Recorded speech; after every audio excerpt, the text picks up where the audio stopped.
পৃষ্ঠা 140 পঞ্চম অধ্যায় সমাজ কল্যাণ দর্শন ও মূল্যবোধ। সমাজ কল্যাণ দর্শনের ধারণা। দর্শন হল জীবন ও জগৎ সম্পর্কিত সামগ্রিক ব্যাখ্যা। জগৎ ও জীবনের স্বরূপ উদ্ঘাটনের প্রচেষ্টাই দর্শন। সমাজবিজ্ঞানীও এবার দর্শনের সংজ্ঞা বলেছেন, দর্শন হল প্রকৃতির বিষয়ে এক সামগ্রিক দৃষ্টি লাভের অনুসন্ধান, বস্তর সার্বিক ব্যাখ্যা দেয়ার প্রচেষ্টা। দর্শন হল জীবন ও জগৎ সম্পর্কে সুস্পষ্ট, সুসংহত এবং মানুষের সঙ্গে জগতের সম্পর্ক বিষয়ে জ্ঞান দান করা।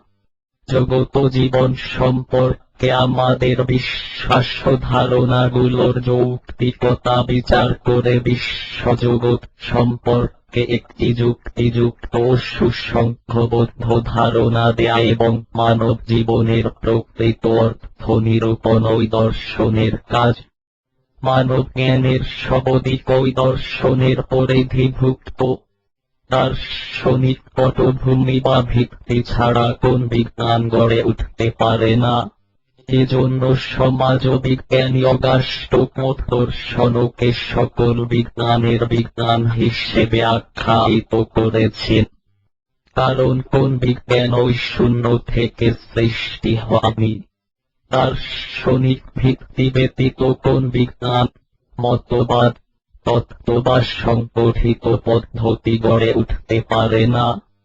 প্রত্যেক বিজ্ঞানের ক্ষেত্রেই কতগুলো বিষয়কে স্বতঃসিদ্ধ সত্য হিসেবে গ্রহণ করা হয়, যেগুলোকে বৈজ্ঞানিক পরিভাষা পূর্ব অনুমান বলা হয়। বিভিন্ন বিজ্ঞানে ব্যবহৃত মৌলিক নীতি ও ধারণাগুলোকে স্বীকার্য সত্য হিসেবে গ্রহণ করেই বিজ্ঞান এগিয়ে চলে।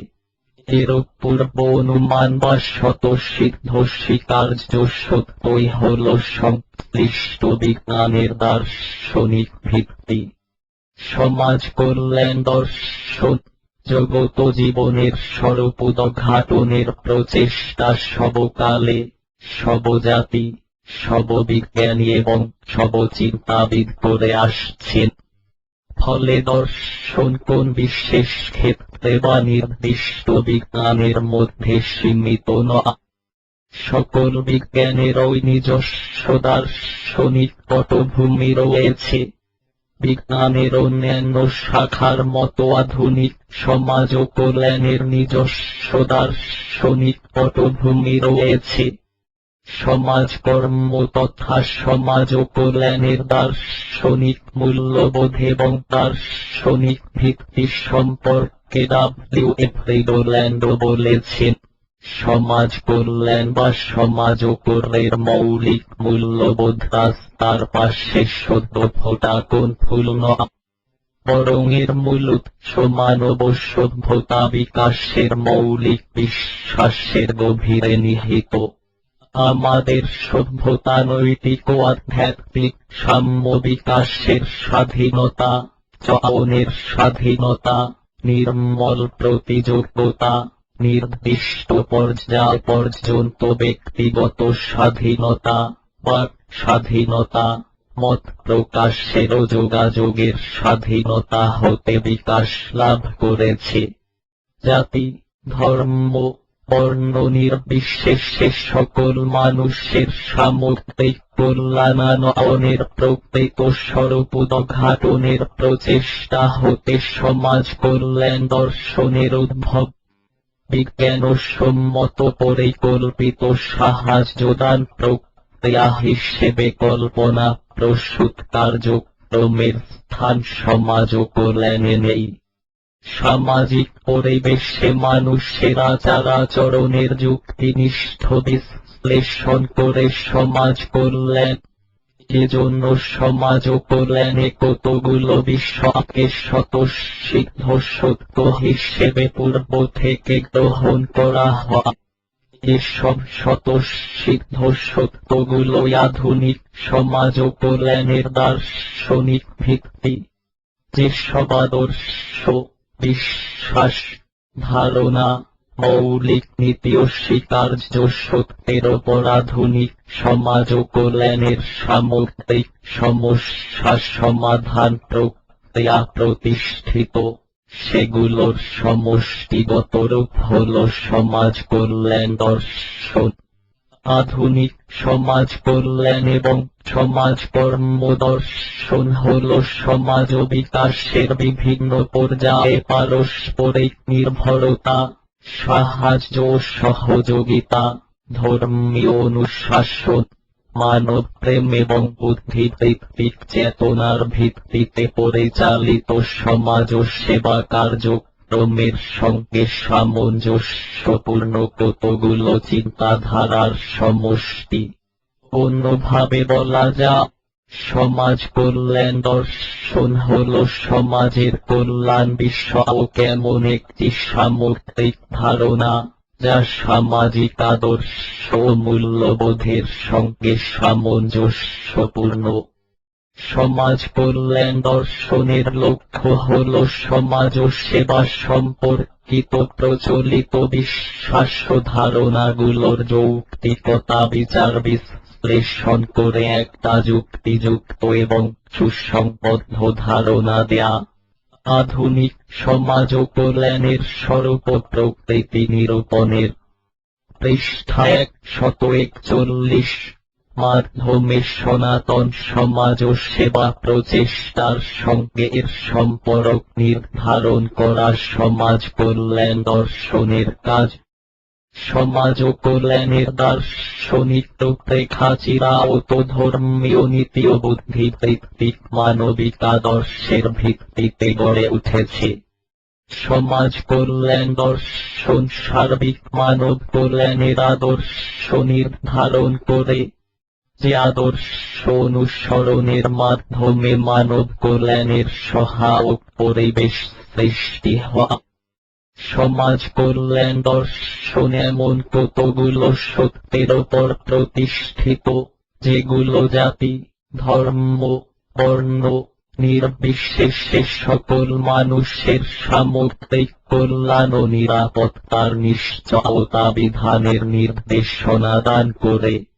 যেমন মানুষের মর্যাদার স্বীকৃতি, আত্মনিয়ন্ত্রণ অধিকার, সকলের সমান অধিকারের সুযোগ দান, সামগ্রিক দৃষ্টিকোণ হতে সমাজ তথা মানবিক কল্যাণকে বিশ্লেষণ, সম্পদের সদ্ব্যবহার প্রভৃতি আধুনিক সমাজ ও কল্যাণের দার্শনিক মূল্যবোধ হিসেবে পরিচিত। সমস্যা সমাধানের প্রতিটি পর্যায়ে এসব স্বতঃসিদ্ধ মূল্যবোধগুলোকে সচেতনভাবে অনুসরণ করা হয়।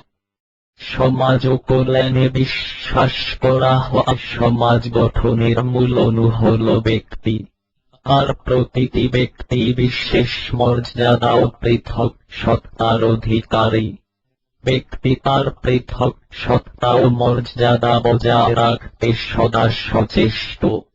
সুতরাং ব্যক্তির মর্যাদা ও পৃথক সত্তার স্বীকৃতি প্রদান ছাড়া যেমন তার কল্যাণ সাধন সম্ভব নয়, তেমনি সমাজের কল্যাণ অসম্ভব। এজন্য সমাজ ও কল্যাণের স্বীকার্য সত্য হিসেবে মানুষের পৃথক সত্তা ও স্বতন্ত্র মর্যাদাকে স্বীকার করে নেওয়া হয়। সমাজ কল্যাণ দর্শনের ভিত্তি, সমাজ ও কল্যাণের মূল বিষয়বস্তু সমাজ এবং তার কল্যাণকে কেন্দ্র করে আবর্তিত। কিন্তু সমাজ পরিবর্তনশীল। সমাজ পরিবর্তনের পরিপ্রেক্ষিতে সামাজিক সমস্যা এবং চাহিদার পরিবর্তন ঘটে। এজন্য সমাজ ও কল্যাণের সুনির্দিষ্ট ও সর্বজনীন দর্শন গড়ে ওঠেনি।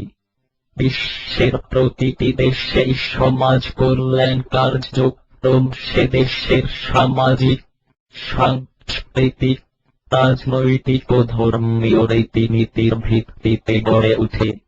এজন্য সমাজ কল্যাণ দর্শনের মধ্যে সর্বজনীন ঐক্য পরিলক্ষিত হয়নি। তাছাড়া মানুষের চাহিদা, প্রয়োজন, দৃষ্টিভঙ্গি ও চিন্তাধারার পরিবর্তনের সঙ্গে সমাজ কল্যাণ দর্শনের পরিবর্তন ঘটে।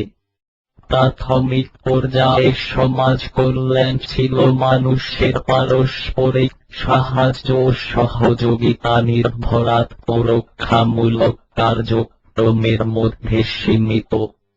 কালক্রমে সামাজিক পরিবর্তনের বিভিন্ন পর্যায়ে পারস্পরিক সাহায্য সহযোগিতার সঙ্গে ধর্মীয় অনুশাসন এবং মানবপ্রেমের চেতনা যুক্ত হয়ে বদান্যতা নির্ভর সমাজ কল্যাণ কার্যক্রম গড়ে ওঠে। ধর্মের আবির্ভাব সমাজ ও কল্যাণের নতুন দার্শনিক ভিত্তি গড়ে তুলতে তাৎপর্যপূর্ণ ভূমিকা পালন করে। চিরায়ত ধর্মীয় নীতি এবং মানবপ্রেমের আদর্শ সমাজ কল্যাণ দর্শনের রূপরেখা প্রণয়নের দিক নির্দেশনা প্রদান করে। সুতরাং সমাজ কল্যাণ চিরায়ত ধর্মীয় নীতি ও আদর্শের ওপর প্রতিষ্ঠিত বিধায় সর্বজনীন সমাজ কল্যাণ দর্শন গড়ে না উঠলে অভিন্ন কতগুলো দার্শনিক মূল্যবোধ গড়ে উঠেছে, যেগুলোর ভিত্তিতে সমাজ কল্যাণ কার্যক্রম পরিচালিত হয়ে আসছে। শিল্প বিপ্লব মানব সমাজের বৈপ্লবিক পরিবর্তন সাধন করে। শিল্প বিপ্লবোত্তর সমাজের পরিবর্তনের সাথে সাথে সমাজ কল্যাণ দর্শনের রূপরেখাও পরিবর্তিত হয়। এ সময় বুদ্ধিভিত্তিক জাগরণ ও মানবতাবাদী আন্দোলন সমাজ কল্যাণ দর্শনকে ব্যাপকভাবে প্রভাবিত করে। সমাজের জটিল বহুমুখী সমস্যা সমাধানের তাগিদে সমাজ ও কল্যাণে ধর্মীয় ও মানবপ্রেমের আদর্শের চেয়ে মানবিক ও বুদ্ধিভিত্তিক আদর্শের প্রতি গুরুত্ব আরোপ করা হয়।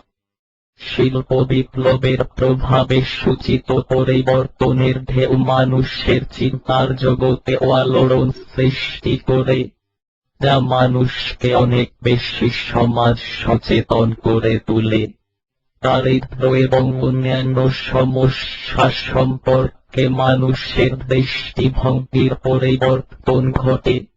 অতীতে দারিদ্রতাকে ভাগ্যবিড়ম্বিত মানুষের কপালের ফের বলে মনে করে অসহায়ভাবে মেনে নেওয়া হতো। কিন্তু শিল্প বিপ্লবের ফলে যখন একদিকে প্রাচুর্য অন্যদিকে দারিদ্র বৃদ্ধি পেতে থাকে, তখন একে সমস্যা হিসেবে চিহ্নিত করা হয়। কিভাবে এ সমস্যার সমাধান করা যায় নিয়ে মনীষীগণ চিন্তা ভাবনা ও পরীক্ষা নিরীক্ষা চালাতে শুরু করেন। সমাজ ও চিন্তাবিদ ও মানব হিতৈষী মনীষীদের প্রচেষ্টায় সমাজ কল্যাণ সংগঠিত ও পরিকল্পিত রূপ লাভ করে। বর্তমান বিশ্বে সমাজ কল্যাণ হল সুনির্দিষ্ট দার্শনিক মূল্যবোধের ভিত্তিতে পরিচালিত সুসংগঠিত সমাজ ও সেবা কার্যক্রম। পৃষ্ঠা 142। পরিশেষে বলা যায়, সামাজিক পরিবর্তনের প্রেক্ষাপটে সমাজ কল্যাণ দর্শন পরিবর্তিত হলেও এর কতগুলো সর্বজনীন ভিত্তি রয়েছে। চিরায়ত মানবতাবোধ, ধর্মীয় অনুশাসন, মানবপ্রেম এবং সামাজিক দায়িত্ব পালনের চেতনা ও তাগিদ হল সমাজ কল্যাণ দর্শনের সার্বজনীন ভিত্তি। সমাজ ও কল্যাণের বিকাশে প্রধান প্রধান ধর্মের অবদান। আধুনিক সমাজ ও কল্যাণের বিকাশে বিভিন্ন ধর্মের মূল্যবোধ গুরুত্বপূর্ণ ভূমিকা পালন করেছে। সমাজ ও কল্যাণের দার্শনিক ও নৈতিক ভিত্তি ধর্মীয় দর্শনের ওপর প্রতিষ্ঠিত। মানবতাবোধের বিকাশ, মানবিক চেতনা সৃষ্টি এবং পারস্পরিক বিপদে আপদে সাহায্য দানের প্রেরণা ধর্মই মানুষের মধ্যে জাগ্রত করেছে। মানব কল্যাণের চিরন্তন বাণী নিয়ে প্রতিটি ধর্মের আবির্ভাব। ধর্মীয় অনুশাসন এবং প্রেরণাই মানুষকে আত্মমানবতার সেবা উদ্বুদ্ধ করেছে। অধিকাংশ লেখকের মতে ধর্মীয় অনুশাসন ও মানবতাবোধের অনুপ্রেরণায় সংগঠিত দানশীলতাই কালক্রমে বৈজ্ঞানিক দানশীলতায় পরিণত হয়ে পেশার সৃষ্টি করে। সমাজের প্রয়োজনে ধর্মীয় মূল্যবোধ অনুশাসনের ভিত্তিতে পরিচালিত সনাতন সমাজ কল্যাণ প্রথা প্রতিষ্ঠানগুলোকে সংগঠিত রূপদানের ফলশ্রুতিতে আধুনিক সমাজ ও কল্যাণের বিকাশ ঘটে। এজন্য বলা হয় আধুনিক সমাজ কল্যাণ নতুন আবিষ্কৃত কোন বস্তু নয়, ধর্মীয় জীবন দর্শনের গভীরে এর মূল গ্রথিত। বর্তমান বাংলাদেশে প্রচলিত প্রধান চারটি ধর্ম হল ইসলাম, হিন্দু, বৌদ্ধ ও খ্রিস্ট ধর্ম। সমাজ ও কল্যাণের ক্ষেত্রে চারটি ধর্মের অবদান পৃথকভাবে আলোচনা করা হল। সমাজ ও কল্যাণের ক্ষেত্রে ইসলাম ধর্মের অবদান। বিশ্বে প্রচলিত ধর্মগুলোর মধ্যে অন্যতম হল ইসলাম। ইসলাম শুধু ধর্মই নয়, সামগ্রিক জীবন দর্শন ও পরিপূর্ণ জীবন ব্যবস্থার নাম ইসলাম। মানব জীবনের সামগ্রিক দিকও ইসলামী জীবন দর্শনের পরিধিভুক্ত। সমাজ ও কল্যাণের বিকাশে এবং দার্শনিক ভিত্তি গড়ে তুলতে ইসলামের ধর্মীয় মূল্যবোধগুলো গুরুত্বপূর্ণ ভূমিকা পালন করে। সমাজ ও কল্যাণের ক্ষেত্রে ইসলাম ধর্মের অবদানের গুরুত্বপূর্ণ দিকগুলো নিচে উল্লেখ করা হল। পরিপূর্ণ জীবন বিধান হিসেবে ইসলাম মানব জীবনের সামগ্রিক কল্যাণ ও উন্নয়নে বিশ্বাসী। ইসলামের দৃষ্টিতে মানব জীবন এক অবিভাজ্য সত্তা। মানব জাতির সামগ্রিক কল্যাণের বাণী নিয়ে ইসলামের আবির্ভাব। ইহলৌকিক পাপমোচন এবং পারলৌকিক মুক্তি ও কল্যাণ লাভের আশা মানুষ মানবতার সেবার মাধ্যমে আল্লাহর সন্তুষ্টি লাভের চেষ্টা করে আসছে। ইসলামের এরূপ সর্বজনীন শিক্ষা সমাজ ও কল্যাণের বিকাশে বিশেষ তাৎপর্য বহন করে। আধুনিক সমাজ কল্যাণ মানব জীবনের অখণ্ড সত্তা বিশ্বাসী। এতে মানব জীবনকে সামগ্রিক দিক হতে বিচার করে সমাজের সামগ্রিক কল্যাণে এটি সচেষ্ট। ইসলাম ধর্মে মানুষের মর্যাদার পূর্ণ স্বীকৃতি রয়েছে। মহান আল্লাহ মানুষকে পৃথিবীতে তার প্রতিনিধি হিসেবে আখ্যায়িত করেছেন। ইসলাম মানুষকে সৃষ্টির শ্রেষ্ঠ জীব বা আশরাফুল মাখলুকাত বলে ঘোষণা করেছে। পবিত্র কোরআনে মহান আল্লাহ বলেছেন, আমি আদম সন্তানদের মর্যাদা দান করেছি, জলে স্থলে তাদেরকে চলাচলে বাহন দিয়েছি, তাদেরকে পবিত্র বস্ত্র রিজিক দান করেছি এবং আমার অসংখ্য সৃষ্টির ওপর তাদেরকে উল্লেখযোগ্য শ্রেষ্ঠত্ব দান করেছি।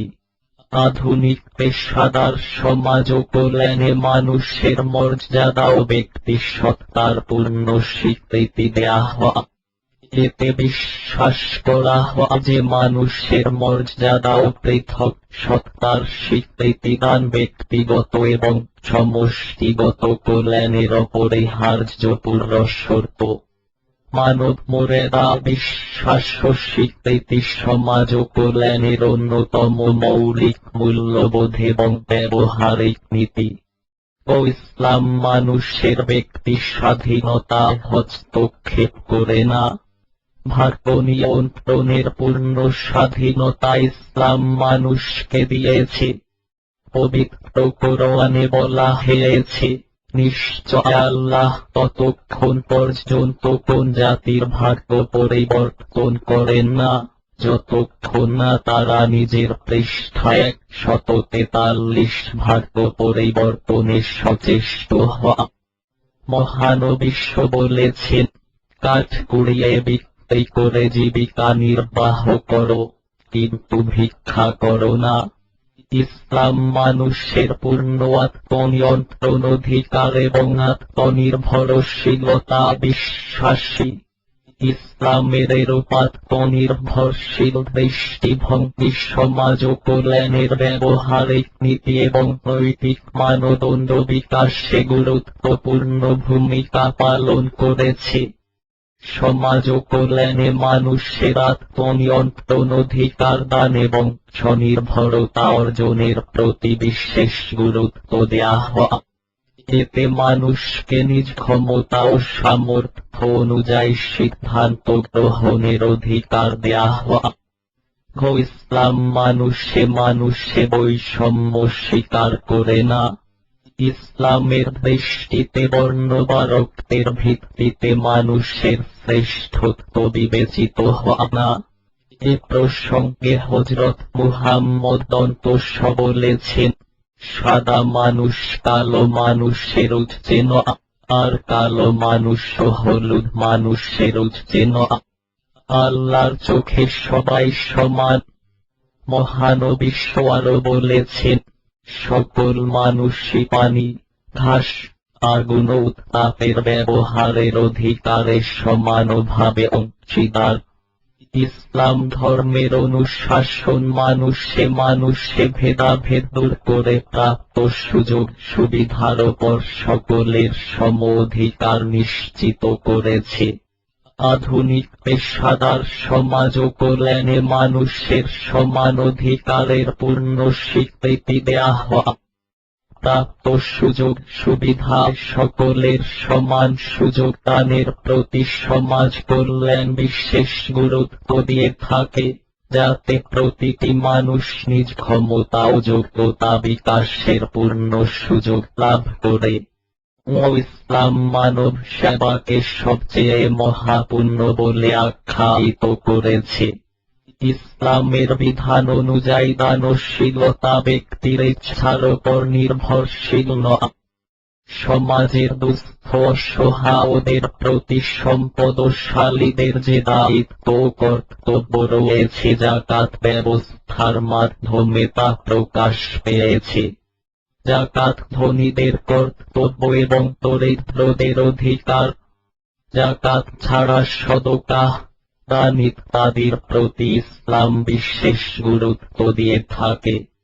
পবিত্র কোরআনের সুস্পষ্ট ঘোষণা, হে নবী, জানিয়ে দিন মুসলমানগণ যেন তাদের পিতা মাতা, নিকটাত্মীয়, এতিম, মিসকিন ও নিঃস্ব পথিকদের জন্য সম্পদ ব্যয় করে। সূরা বাকারা আয়াত 5-2। মানব সেবার প্রতি গুরুত্ব আরোপ করে পবিত্র হাদিসে বর্ণিত হয়েছে যে প্রতিবেশীকে অভুক্ত রেখে নিজে পেট পুরে আহার করে সে প্রকৃত মুসলমান নয়। এভাবে মানব সেবাকে ইসলাম মানুষের মর্যাদা ও শ্রেষ্ঠত্বের মানদণ্ড হিসেবে ঘোষণা করেছে। ইসলামের মানব সেবার চিরায়ত বিধিবিধান আধুনিক সমাজ কল্যাণ দর্শনের বিকাশে যেমন গুরুত্বপূর্ণ ভূমিকা পালন করে, তেমনি সনাতন সমাজ ও সেবাকে প্রাতিষ্ঠানিক ও সংগঠিত রূপদানে সহায়তা করে।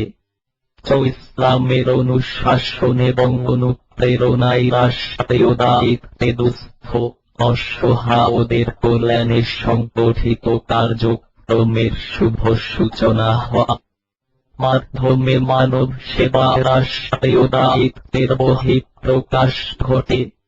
যাকাতের অর্থনৈতিক, সামাজিক ও নৈতিক গুরুত্ব ব্যাপক এবং সুদূর প্রসারী।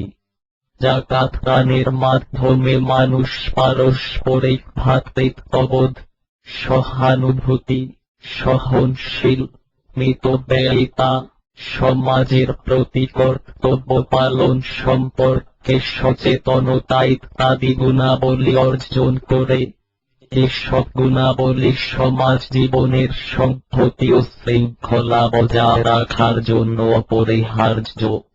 যাকাত সম্পর্কে হযরত মুহাম্মদ ঘোষণা করেন, যাকাত দেয়া প্রতিটি মুসলমানের জন্য যেমন একটি কর্তব্য, তেমনি যাকাত প্রাপ্যদের জন্য এটি একটি অধিকার। ইসলামী অনুশাসন এবং বিধিবিধান অনুসরণ করে এই খোলাফায়ে রাশেদিনের যুগে আদর্শ রাষ্ট্রের প্রতিষ্ঠা করা হয়। আধুনিক সমাজ ও কল্যাণের সংগঠিত ও প্রাতিষ্ঠানিক উপাদানে যা তাৎপর্যপূর্ণ ভূমিকা পালন করে। পরিশেষে বলা যায়, আধুনিক সমাজ কল্যাণের দার্শনিক এবং ব্যবহারিক দিকের বিকাশে ইসলাম ধর্মের অনুশাসন ও অনুপ্রেরণা গুরুত্বপূর্ণ ভূমিকা পালন করে। সমাজ ও কল্যাণের আধুনিক ও সংগঠিত রূপ লাভের পেছনে ইসলাম ধর্মের অনুশাসন, অনুপ্রেরণা, মানবীয় দর্শন এবং মানব কল্যাণের সর্বজনীন নীতি ব্যাপক ও সুদূর প্রসারী ভূমিকা পালন করে।